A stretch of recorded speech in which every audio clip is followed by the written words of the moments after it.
Hello students, मैं हूं सुशील sir, जी physics वाला।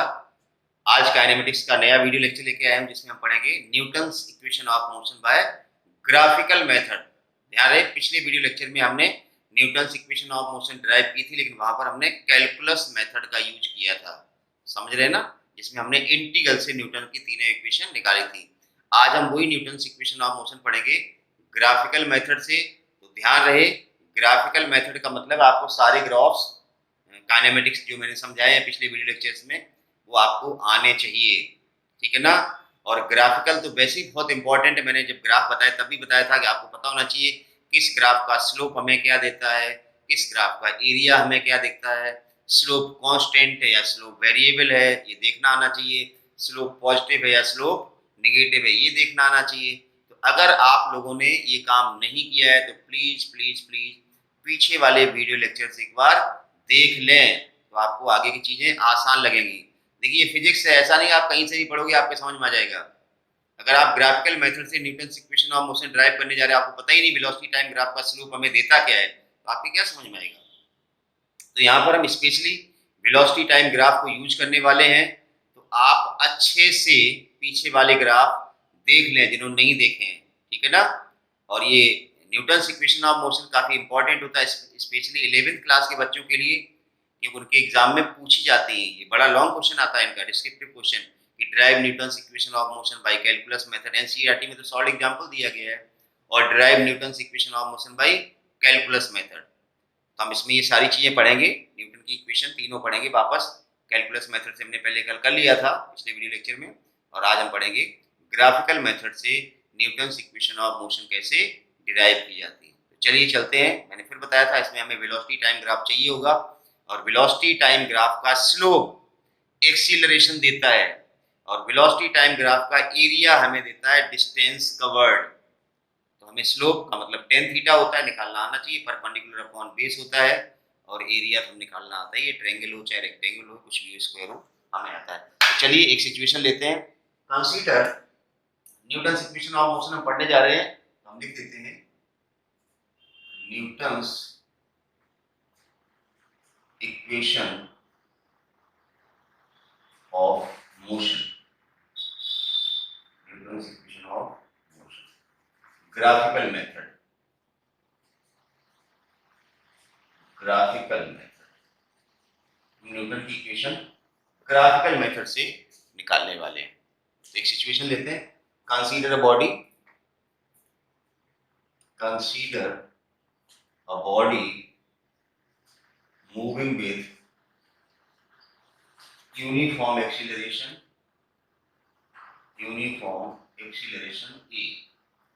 It's initial velocity, its initial velocity is u, and after time t its velocity is v। देखिए हमने situation क्या ली है, एक बॉडी है जिसका एक्सीलरेशन यूनिफॉर्म है। ये न्यूटन की जो इक्वेशन है यूनिफॉर्म एक्सीलरेशन के लिए है। उस बॉडी की इनिशियल वेलोसिटी u है। इनिशियल वेलोसिटी का मतलब होता है t बराबर 0 पर वेलोसिटी। तो इनिशियल वेलोसिटी u है, और किसी टाइम t पर उसकी वेलोसिटी कितनी होती है? v होती है। तो इसका वेलोसिटी टाइम ग्राफ कैसा बनेगा, चलिए इस पे बात करते हैं। Its velocity time graph, its velocity time graph will be S. इसका वेलोसिटी टाइम ग्राफ कैसा होगा? ऐसा होगा। इधर हम ले लेते हैं वेलोसिटी, इधर ले लेते हैं हम टाइम। देखिए, बॉडी की इनिशियल वेलोसिटी आपको u दी गई, इसका मतलब बॉडी यहां से स्टार्ट नहीं हो रही। यहां का मतलब होता है t बराबर 0। अब t बराबर 0 पर वेलोसिटी 0 नहीं है, रेस्ट से नहीं स्टार्ट, t बराबर 0 वेलोसिटी है, तो मतलब ये कुछ मान लो वेलोसिटी है, मतलब यहां कहीं होगी बॉडी, इतनी वेलोसिटी होगी ना।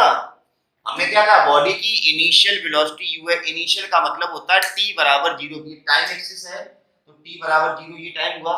इस टाइम पे वेलोसिटी कुछ है, वेलोसिटी कुछ है तो मतलब वेलोसिटी एक्सिस पे जाओ। यहाँ से स्टार्ट नहीं हुआ ग्राफ, यहाँ से स्टार्ट होने का मतलब है जैसे हमने ग्राफ यहाँ स्टार्ट कर दिया, ये ग्राफ क्या बता रहा है कि t बराबर 0 पर वेलोसिटी भी 0 है। तो हमने तो कहा नहीं वेलोसिटी 0, हमने जो सिचुएशन ली है उसमें इनिशियल वेलोसिटी u ली है, इसका मतलब t बराबर 0 पर वेलोसिटी बॉडी कितनी है, u है। तो ग्राफ ऐसे स्टार्ट नहीं होगा। अब हमने इनिशियल वेलोसिटी दी, u होगी वेलोसिटी, हमने मान लिया ये u है, ग्राफ यहां से स्टार्ट होगा। अब एक्सीलरेशन कैसा है, यूनिफॉर्म, और यूनिफॉर्म एक्सीलरेशन के लिए वेलोसिटी टाइम ग्राफ कैसा होता है, स्ट्रेट लाइन। तो यहां से ग्राफ होगा ऐसा स्टार्ट और स्ट्रेट लाइन ग्राफ जाएगा इस तरह से। ध्यान से समझिए, ये ग्राफ स्ट्रेट लाइन इसलिए है क्योंकि एक्सीलरेशन इसका स्लोप एक ही आएगा ना, देखो ना आप इस ग्राफ का स्लोप आप निकाले कहीं पर भी, यहां निकालो यहां निकालो, एक ही आएगा ना। तभी तो मैंने कहा पिछले वाले वीडियो लेक्चर बहुत ही इंपॉर्टेंट हैं, वो आपको देखने हैं, हमने सारा कॉन्सेप्ट बताया। तो velocity time graph straight line होगा तभी एक्सीलरेशन कांस्टेंट आएगा, यूनिफॉर्म आएगा। अब चूंकि ग्राफ इनिशियल वेलोसिटी को शो कर रहा है इसलिए ग्राफ यहां से स्टार्ट नहीं होगा, यहां से स्टार्ट होगा, मतलब ये इतनी इनिशियल वेलोसिटी है और t टाइम पर बॉडी वेलोसिटी हमने कितनी दी है, v दी है। इसका मतलब हमने मान लिया ये टाइम t है और यहां पर आते आते बॉडी वेलोसिटी होगी ये v। समझो पहले ग्राफ को, ये वेलोसिटी u है, कब है, t बराबर 0 पर, किसी टाइम t पर वेलोसिटी कितनी है, v है। तो इस तरह से आपको कुछ ग्राफ दिखेगा। अब यहां से यहां तक u है, यहां से यहां तक v है, ये कितना कितना होगा, ये वाला charge v minus u, obviously v minus पूरी v है, इसमें से ये u माइनस हो जाएगा तो ये v माइनस u होगा। तो ये तो ग्राफ है, वापस एक बात समझ लो, बॉडी की इनिशियल वेलोसिटी आपको u दी गई इसलिए ग्राफ यहां से स्टार्ट होगा। अगर इनिशियल वेलोसिटी 0 होती तो बॉडी का ग्राफ यहां से स्टार्ट होगा। ग्राफ स्ट्रेट लाइन क्यों है, क्योंकि एक्सीलरेशन यूनिफॉर्म है, यूनिफॉर्म एक्सीलरेशन के लिए velocity time graph straight line होता है, ग्राफ स्ट्रेट लाइन है। t टाइम पे वेलोसिटी कितनी है, तो ये 0 टाइम, ये t टाइम, ये इनिशियल वेलोसिटी, ये फाइनल वेलोसिटी, ये ऐसे मान सकते हैं आप, और एक्सीलरेशन ये वेलोसिटी टाइम ग्राफ ऐसा बना है। अब हमने तुम्हें बताया था हम पहली इक्वेशन ड्राइव करने जा रहे हैं, first equation, velocity time graph का स्लोप क्या देता है, एक्सीलरेशन, यानी कि slope of velocity time graph gives an acceleration, क्या देता है, acceleration. So acceleration a equal to slope का मतलब tan थीटा, a बराबर tan थीटा, अब आप निकाल लें tan theta, perpendicular upon base, perpendicular हो गया ये v minus u upon base, देखें तो ये वाला बेस t माइनस 0 मतलब t माइनस 0, ये डिस्टेंस ये ना, तो 0 ये t है तो t माइनस 0 मतलब t, तो a बराबर आ गया v minus u upon t, ये बराबर क्या मिल गया, v minus u upon t, cross multiply कर दो, v माइनस u बराबर at, दिस गिव्स v बराबर u प्लस at। ये पहली इक्वेशन आ गई है, नोट कर लो किसी को दिक्कत हो इसमें तो, फर्स्ट इक्वेशन ऑफ मोशन है न्यूटन की। चलिए इसको नोट कीजिए,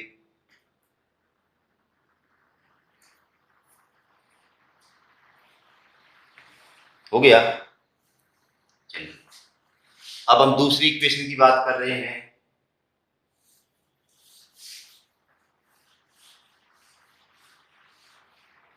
दूसरी इक्वेशन की बात कर रहे हैं, देखो बेटर रहेगा कि आप न्यूटन की तीनों इक्वेशन ड्राइव करने जा रहे हैं तो आपको तो उन्हें तीनों इक्वेशन पता होनी चाहिए। देखो पहली इक्वेशन v बराबर u प्लस at होती है, हमने निकाल ली v, और वैसे आपको बताइए दूसरी होती है s बराबर ut plus half at square. कल जब हम ड्राइव कर रहे थे कैलकुलस मेथड से, x आया था यहाँ पर, हमने डिस्टेंस को x लिया था, ठीक है ना, और v स्क्वायर बराबर तीसरी होती है u स्क्वायर प्लस 2x। तो ये तीनों इक्वेशन होती हैं, आपको पता होनी चाहिए। ये वाली इक्वेशन हम ड्राइव कर चुके हैं अभी, v बराबर u प्लस at।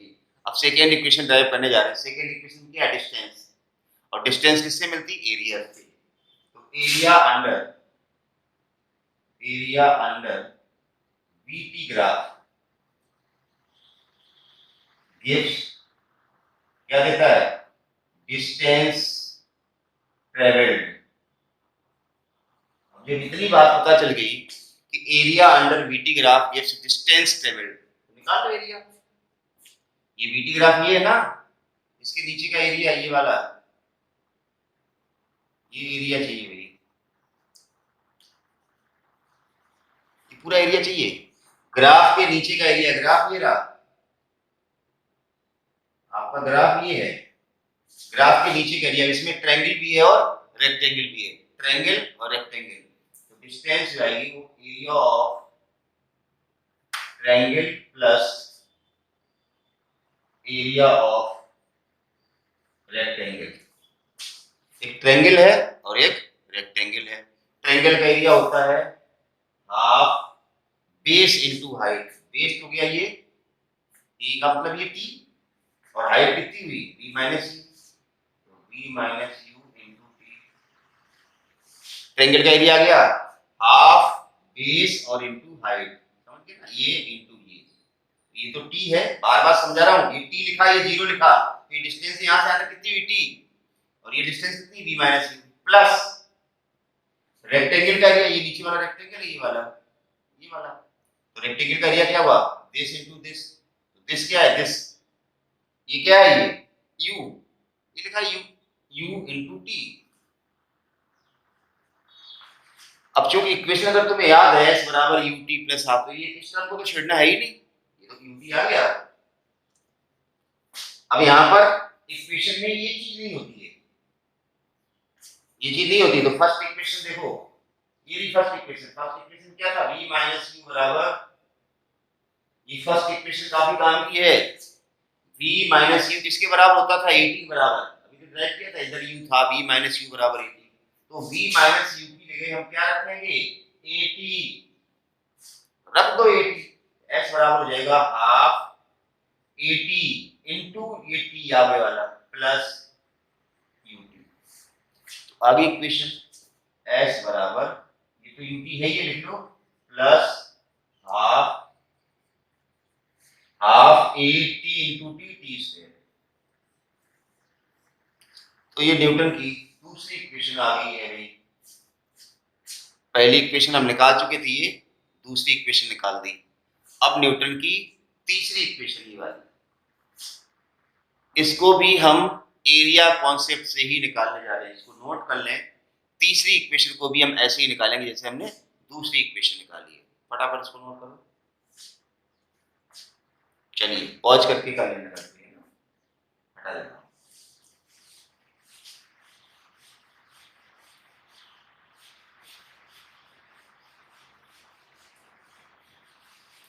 तीसरी equation motion, third equation of motion, देखिए मैंने अभी क्या बताया था कि थर्ड में भी हम एरिया वाला कॉन्सेप्ट ही लगाएंगे। अभी हमने एरिया जो निकाला था s बराबर लिखा था area of triangle plus area of rectangle. अब अगर आप गौर से देखें तो ये जो फिगर दिख रही है ना, ये वाली ट्रायंगल प्लस रेक्टेंगल है, ये ट्रेपेजियम है, देखो आप गौर से, ट्रायंगल और रेक्टेंगल जोड़ दो तो एक ट्रेपेजियम बन रहा है, ट्रेपेजियम समझते हो ना,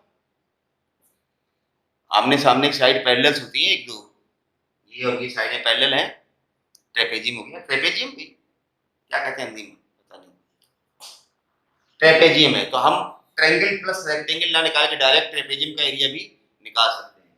again S equal to area of trapezium, तो ट्रेपेजियम का एरिया क्या होता है भाई, half sum of two parallel sides, ये वाली जो पैरेलल साइड है, ये दोनों, ये वाली और ये दोनों पैरेलल साइड हैं, तो सम करना तो ये तो u है, प्लस और ये वाली साइड पूरी, ये वाली पूरी v है भाई, ये पूरी साइड इतनी नहीं चाहिए, इतनी तो v माइनस ये u और है, इतना जोड़ दो ना, पूरी कितनी है, v है, v, तो u प्लस v हो गया into sum of two parallel side, area of trapezium किया तो sum of two parallel side into distance between the parallel side, तो डिस्टेंस के बीच कितनी है, ये t, यही तो डिस्टेंस है दोनों के बीच में, ये t। अब देखो तीसरी जो इक्वेशन होती है इसमें t नहीं होता है, तो हम t को एलिमिनेट कर देंगे, कौन सी इक्वेशन से, पहली वाली से, v माइनस u बराबर, लेकिन यहां से t बराबर क्या आएगा, v minus u upon t बराबर आ जाएगा v माइनस यू अपॉन ए। तो रख दो यहाँ पर s बराबर हो जाएगा हाफ, एक तो v प्लस यू है, u प्लस v लिखो, v प्लस यू लिखो, एक ही बात है। और दूसरा है ये v माइनस यू अपॉन, इस t को एलिमिनेट कर दिया, हो गया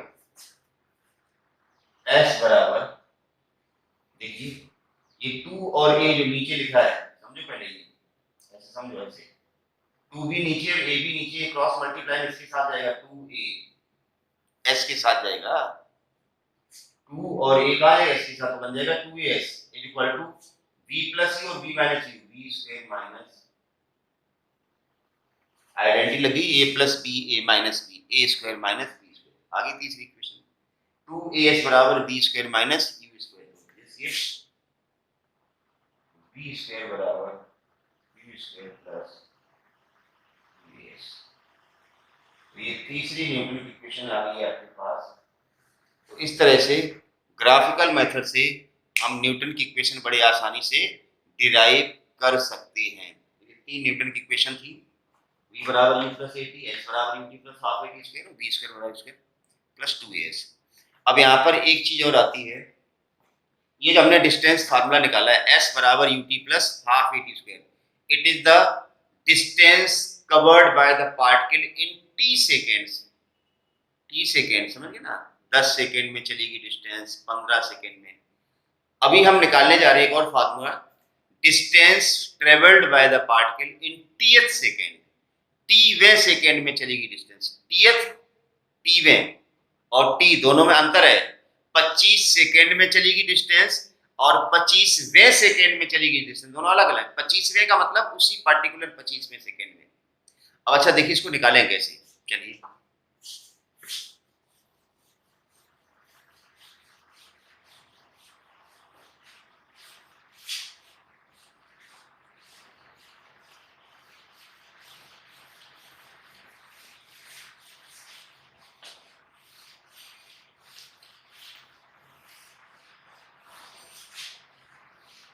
चलिए डिस्टेंस ट्रेवल्ड इन टीथ सेकेंड, डिस्टेंस ट्रेवल्ड इन टीथ सेकेंड, टी वे सेकेंड में चलेगी डिस्टेंस। जैसा मैंने बताया था टी और टीथ दोनों अलग अलग हैं। 10 सेकेंड में चलेगी डिस्टेंस मतलब पूरे 10 सेकेंड में, 10वें सेकेंड का मतलब है कि उसी 10वें सेकेंड में। तो बड़ा आसान है, देखिए हम एक एग्जांपल ले रहे हैं। जैसे मान लो आपको पता है कि कोई पार्टिकल 10 सेकेंड में इतनी डिस्टेंस ट्रेवल करता है, 10 सेकेंड में। मान लो जैसे 10 सेकेंड में 100 मीटर ट्रेवल करता है, कितना? 10 सेकेंड में 100 मीटर चलता है। वही पार्टिकल 9 सेकेंड में, कितने में? 9 सेकेंड में मान लो 80 मीटर चलता है। 9 सेकेंड में वो 80 मीटर चलता है और 10 सेकेंड में कितना चला है? 100 मीटर। तो वो 10वें सेकेंड में कितना चला है? 10वें में। 9 में कितना चला था? 80 और 10 में कितना हो गया? 100। तो इसका मतलब 10वें सेकेंड में कितना चला? 20 मीटर चला ना। 9 सेकेंड में 80 मीटर था, 10 सेकेंड में 100 मीटर चल गया, तो 10वें सेकेंड में लास्ट वाले सेकेंड में कितना चला? 20 मीटर तो चला ना। तो हमने कैसे निकाला? 10 सेकेंड में जो चलेगी डिस्टेंस है उसमें से 9 सेकेंड वाली का डिस्टेंस हम माइनस कर दें। यहाँ सुनिए, 10 सेकेंड में चलेगी डिस्टेंस में से 9 सेकेंड में चलेगी डिस्टेंस को माइनस कर दें तो हमें कौन सी मिल जाएगी? 10वें सेकेंड में। 10वें मतलब एक कम वाला पता होना चाहिए। 50 सेकेंड में चलेगी डिस्टेंस पता है और 49 सेकेंड में चलेगी डिस्टेंस भी पता है। तो अगर 50 में से 49 वाली डिस्टेंस माइनस कर दें तो हमें कौन सी मिल जाएगी? 50वें में कितनी चली है। तो इसी तरह से हमें t सेकेंड में चलेगी डिस्टेंस पता है और उससे एक कम मतलब t-1 सेकेंड में चलेगी डिस्टेंस हम निकाल लें या पता हो हमें। तो अगर हम माइनस करेंगे तो हमें क्या मिल जाएगा? tth सेकेंड में चलेगी डिस्टेंस। समझ गए ना? जैसे 10 की पता और 9 की पता है, तो 10 वाली डिस्टेंस में से 9 वाली डिस्टेंस को माइनस करेंगे, 10वीं की डिस्टेंस आ जाएगी। तो t में से t-1, 10 और 9 में अंतर क्या है? एक कम। तो t और t-1 एक कम कर दो। तो t सेकेंड की डिस्टेंस का फार्मूला हमारे पास है, तो t में से एक कम कर देंगे, t-1 की डिस्टेंस भी हम निकाल लेंगे। और t वाली डिस्टेंस में से कौन सी डिस्टेंस कम करनी है? t-1 वाली डिस्टेंस। तो हमें कौन सी डिस्टेंस मिल जाएगी? tth। 10 में से 9 वाली जब कम करते हैं तो 10वीं सेकेंड की मिलती है। तो इसी तरह से हम t में से t-1 वाली कम करेंगे तो हमें क्या मिल जाएगी, tth। तो चलिए करते हैं इसको। t सेकेंड में डिस्टेंस हमें पता है, देखिए डिस्टेंस ट्रेवल्ड, ट्रेवल्ड या कवर्ड कुछ भी लिख सकते हैं आप, इन t सेकेंड। क्या फॉर्मूला होता है, एस टी बराबर UT plus half eighty square. अभी हमने ड्राइव किया था, टी सेकेंड में चलेगी डिस्टेंस का formula UT plus half eighty square. इसी तरह से t-1 सेकेंड में सिमिलरली डिस्टेंस ट्रेवल्ड इन t-1 सेकेंड। t-1 का मतलब जो t में है उससे एक कम सेकेंड में, तो s t-1। s का मतलब डिस्टेंस कवर्ड, और t-1 जो नीचे लिखा है इसका मतलब t-1 सेकेंड में चलेगी डिस्टेंस। s का मतलब डिस्टेंस, t का मतलब t सेकेंड में चलेगी डिस्टेंस। इस फार्मूला ये, अब इसकी t की जगह t-1 कर दो, u t-1 plus half a और t-1 का स्क्वायर। ये t सेकेंड में चलेगी डिस्टेंस है, ये t-1 सेकेंड में चलेगी डिस्टेंस है। इसमें से अगर ये डिस्टेंस माइनस कर देंगे तो हमें कौन सी डिस्टेंस मिल जाएगी, tth सेकेंड में। So distance travelled in tth second. देखिए कई बार एग्जाम में tth की जगह nth सेकेंड आता है, तो टाइम को उन्होंने n ले लिया, तो जहां t है वहां पर आप n कर देना, कोई प्रॉब्लम नहीं है, ठीक है ना। तो t की जगह n कर देना, st equal to ut plus half at square और st-1 equal to ut-1 plus half at-1। तो distance travelled in tth second, इसको हम d से रिप्रेजेंट कर रहे हैं, d equal to st minus st-1।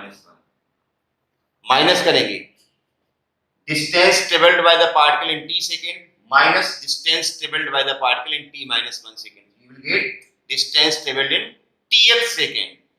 अब हमें क्या करना है, इसमें से माइनस करना, अपने पास फार्मूला आ जाएगा। तो चलिए, तो ये st है half ut plus half at square, ये तो गया st minus st-1 ut-1 plus half at-1 का स्क्वायर। इसके बाद अब फिजिक्स का कोई काम नहीं है, सिर्फ मैथमेटिक्स है, तो सॉल्व कर लेते हैं।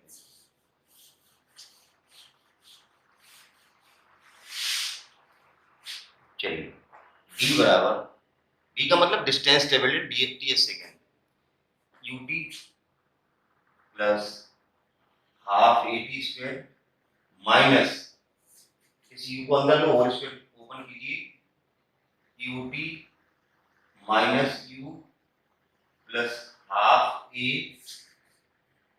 t square plus 1 minus 2t। a minus b का होल स्क्वायर ओपन किया, t-1 का स्क्वायर, तो a माइनस b का होल स्क्वायर, ये हो जाएगा ut plus half at square, minus को अंदर ले रहा हूँ, minus ut plus u minus half at square, ये हाफ ये अंदर गया, हाफ at स्क्वायर माइनस आया, हाफ ये अंदर जाएगा प्लस का, और माइनस आ गया, माइनस का हाफ a, और ये हाफ अंदर जाएगा, टू से टू कटेगा, माइनस का at और माइनस अंदर प्लस का at।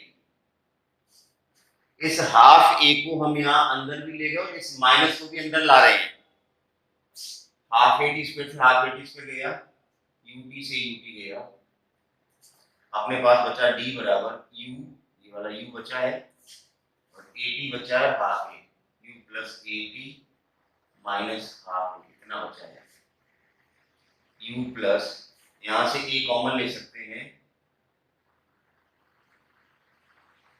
क्या बचेगा, t माइनस हाफ, अब तो कुछ है ही नहीं, तो d बराबर u प्लस, एलसीएम ले लो, ये तो है 2t minus 1 upon 2t minus 1, formula गया d बराबर u plus a by 2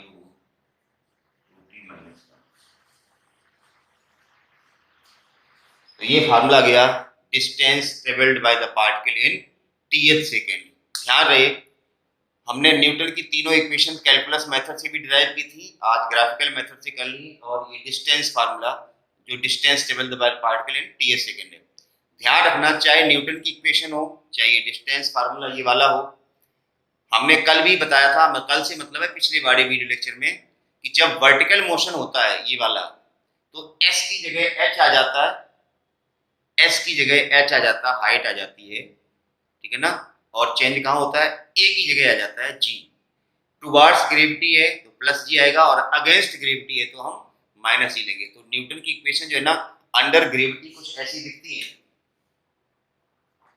v बराबर u plus minus G T. यार ये प्लस जी कब लगेगा, जब जी की तरफ ही है, और माइनस जब जी का अपोज, ठीक है ना। h बराबर ut plus minus half, s की जगह चल जाएगा। वर्टिकल मोशन की बता रहा हूँ, v स्क्वायर बराबर u square plus minus 2gh। Vertical motion अगर है तो न्यूटन की इक्वेशन ऐसी दिखेगी, s की जगह s दिखेगा, a की जगह g दिखेगा, कल हमने बता दिया। इसी तरह ये भी ऐसी दिखेगी, d बराबर u plus minus g by 2 minus 1। तो ये न्यूटन की इक्वेशन, और इसमें मैंने बताया था दो तीन चीजें आपको ध्यान रखनी है। जब आप वर्टिकल मोशन कर रहे हैं तो eight highest point, highest point का मतलब होता है जिससे ऊपर बॉडी और नहीं जा रही, हाईएस्ट पॉइंट पे भी कितना हो गया, जीरो हो गया फाइनल वेलोसिटी। जितना टाइम मैंने कहा ना हाईएस्ट पॉइंट पर जाने में लगता है उतना ही टाइम हाईएस्ट पॉइंट से नीचे आने में लगता है। हॉरिजॉन्टल मोशन के लिए बताया था, अगर बॉडी की वेलोसिटी बढ़ रही है तो ए पॉजिटिव है, घट रही है तो नेगेटिव है, रिटार्डेशन है तो नेगेटिव है, एक्सीलरेशन जीरो नहीं होगा, नेगेटिव में आएगा। बॉडी रेस्ट से स्टार्ट हो रही है, रेस्ट से, इसका मतलब उसकी इनिशियल वेलोसिटी u जीरो है। फाइनली जब हमने ब्रेक अप्लाई कर दी बॉडी रुक गई है, इसका मतलब उसकी फाइनल वेलोसिटी कितनी हो गई है, जीरो है। तो ये कुछ बेसिक्स हैं जो आपको अच्छे से आने चाहिए, समझ गए ना। तो ये न्यूटन इक्वेशन ऑफ मोशन थी। हमने रिलेटिव वेलोसिटी का, मैं बता देता हूँ, हमने रिलेटिव वेलोसिटी का अलग से वीडियो डाला हुआ है, इसी चैप्टर में रिलेटिव वेलोसिटी है, तो हमने रिलेटिव वेलोसिटी का अलग से वीडियो डाला है, जिसमें हमने रेन मैन प्रॉब्लम भी बताई थी, और रिवर स्विमर प्रॉब्लम भी बताई थी, अम्ब्रेला वाली प्रॉब्लम बताई थी, सब सारी चीजें हमने बताई हुई हैं। तो रिलेटिव वेलोसिटी का अलग से वीडियो डालने की जरूरत नहीं है, फिर भी अगर आप लोग कहेंगे तो मैं एक वीडियो और डाल दूंगा, बाकी जरूरत है नहीं रिलेटिव वेलोसिटी, हमने ऑलरेडी दो वीडियो डाल रखे हैं, तो उनको आप देख लें। चैनल आपको पता है एजी फिजिक्स बाय सुशील सर, वहाँ पर रिलेटिव वेलोसिटी इन 2 डायमेंशन डालेंगे तो आपको वीडियो आपको रिलेटिव वेलोसिटी के मिल जाएंगे। तो ये न्यूटन की इक्वेशन थी। अब हमारा काम ये है कि हमने न्यूटन की इक्वेशन पढ़ ली है, हमने ग्राफिकल एनालिसिस कर ली है, अब काइनेमेटिक्स के न्यूमेरिकल्स हम कैसे करेंगे, तो अगला वीडियो लेक्चर न्यूमेरिकल्स पे आएगा। जैसे मैंने बताया कुछ फिक्स प्रॉब्लम होती हैं कि इन प्रॉब्लम्स को ऐसे ही करना है, बाकी तो आपको करना कुछ नहीं, सब में न्यूटन की इक्वेशन ही लगानी, या ग्राफिकल प्रॉब्लम है तो हम ग्राफ से सॉल्व करेंगे, तो इतना कुछ नया नहीं है। न्यूटन की इक्वेशन आपने 9th में ही पढ़ी थी, बस अपने को अपना थिंक टैंक जो है ना थोड़ा सा काम में लेना है कि सिचुएशन क्या है, क्वेश्चन क्या कह रहा है, क्या चीज गिवन है, क्या चीज जीरो है, क्या चीज कैसे निकलेगी, बस ये थोड़ी चीजें ध्यान रखनी है। तो आप पीछे के सारे वीडियो लेक्चर देख लें, क्योंकि हम जब प्रॉब्लम करेंगे तो उसमें बीच में कहीं ग्राफ भी आएगा या और भी कोई चीज आ सकती है, तो सारे वीडियो लेक्चर काइनेमेटिक्स के जो भी अभी तक आए उनको देख लें, तभी हम काइनेमेटिक्स के अच्छे अच्छे क्वेश्चंस कर पाएंगे। तो अगला वीडियो लेक्चर है वो काइनेमेटिक्स के न्यूमेरिकल्स पे आएगा, और एक तरह से जब हम न्यूमेरिकल्स कराएंगे तो एक बार हम रीकैप देंगे पूरे काइनेमेटिक्स का, ठीक है ना, क्रैश टाइप का। तो अगला वीडियो लेक्चर बहुत इंपॉर्टेंट होगा काइनेमेटिक्स का, उसमें पूरा हम रिवाइज करेंगे, एक बार रीकैप देंगे काइनेमेटिक्स हमने क्या क्या पढ़ा है, उसके बाद हम न्यूमेरिकल स्टार्ट करेंगे। वीडियो थोड़ा लंबा हो सकता है लेकिन बहुत ही काम का वीडियो होगा। सो टेक केयर, अपना ख्याल रखिए, फिजिक्स पढ़ते रहिए, भी फिजिक्स काफ़ी इंपॉर्टेंट चीज़ है, ऐसा नहीं कि बहुत ही हलवा सब्जेक्ट है, नहीं पढ़ेंगे या वीडियो देखेंगे। मैंने कहा ना वीडियो जब भी आता है तो आप कॉपी पेन लेके बैठिए और सारी चीज़ें आप नोट करते जाइए, तो थोड़ा सा आपको फ़ायदा होगा। और सिर्फ वीडियो देख रहे हैं तो आपको हो सकता है उस इंस्टेंट पे आपको समझ में आ जाए, लेकिन बाद में 10 दिन बाद, 1 महीने बाद आपको ध्यान नहीं रहेगा आपने क्या, इसलिए आप वीडियो को रोक रोक के धीरे धीरे चला करके अपने नोट्स भी प्रिपेयर करते रहें। चलिए, थैंक यू वेरी मच।